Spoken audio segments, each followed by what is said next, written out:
थुंग थुंग एक नंबर का नशेड़ी और जुआरी था। सुबह आंख खुलते ही उसे दारू चाहिए होती और दिन भर वह जुआरियों के साथ ताश पीटता रहता। इधर घर में बीवी बच्चा भूख से रोते रहते, पर थुंग थुंग को अपने परिवार से ज्यादा अपने नशे से मोहब्बत थी। लेकिन एक दिन जुए की लत ने थुंग थुंग को पूरी तरह बर्बाद कर दिया था। वह अपना सब कुछ हार गया था। जब देने को एक फूटी कौड़ी नहीं बची तो जुआरियों ने उसे कुत्तों की तरह पीटा। जैसे तैसे थुंग थुंग वहां से जान बचाकर भाग आया, लेकिन नशे में धुत थुंग थुंग को रास्ता नहीं दिखा और अनजाने में वह एक सुनसान श्मशान में चला आया। तभी उसकी नजर जमीन पर पड़ी एक दारू की बोतल पर गई। बोतल देखते ही थुंग थुंग अपना सारा दर्द भूल गया और जल्दी से उसने बोतल का ढक्कन खोल दिया। ढक्कन खुलते ही बोतल से काला धुआं निकला और एक शैतान बाहर आया और फटी हुई आवाज में बोला, मैं सदियों से कैद था, तूने मुझे आजाद किया है। मांग, तेरी कोई एक आखिरी इच्छा पूरी करूंगा। तू चाहे तो मैं तुझे सोने का महल दे दूं। थुंग थुंग ने जोर से डकार ली और बोला, अबे महल का क्या करूंगा, झाड़ू लगाने में थक जाऊंगा। एक काम कर, मुझे कभी खत्म न होने वाली दारू की बोतल दे दे और एक ऐसी ताश की गड्डी दे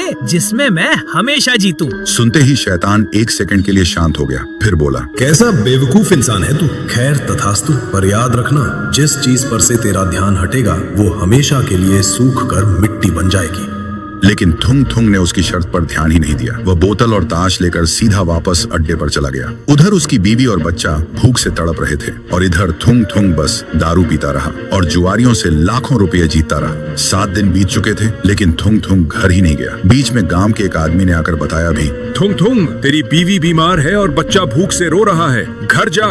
पर नशे में चूर थुंग थुंग हंसकर बोला, अबे रोने दे, एक बाजी और जीत लूं, फिर उनकी जिंदगी बदल दूंगा। फिर 7 दिन बाद थुंग थुंग नोटों से भरा बोरा लेकर नशे में झूमता हुआ घर पहुंचा। घर पहुंचते ही वह चिल्लाया, अरे कहाँ छुपी हो चिंटू की माँ, बाहर आओ, देख तेरा पति आज राजा बन गया है, आज तो दावत होगी। लेकिन कोई आवाज नहीं आई। फिर वह दूसरे कमरे में गया। उसने देखा उसकी बीवी और बच्चा आमने सामने बैठे हैं। थुंग थुंग हंसते हुए उनके पास गया और बोला, अरे नखरे क्यों कर रही है, देख कितना पैसा लाया हूँ। लेकिन जैसे ही उसने अपनी बीवी के कंधे पर हाथ रखा, उसकी बीवी का सिर धड़ से अलग होकर जमीन पर गिर गया। ये देखते ही थुंग थुंग का नशा एक सेकंड में उतर गया। फिर उसने घबराकर अपने बच्चे को छुआ, लेकिन बच्चे का पूरा शरीर सूखी हुई मिट्टी की तरह भुरभुराकर हवा में उड़ गया। तभी वहां वह शैतान आया और एक डरावनी हंसी के साथ बोला, मैंने कहा था ना थुंग थुंग, जिस चीज से तेरा ध्यान हटेगा वो मिट्टी बन जाएगी। तूने 7 दिन अपने परिवार को मुड़कर नहीं देखा।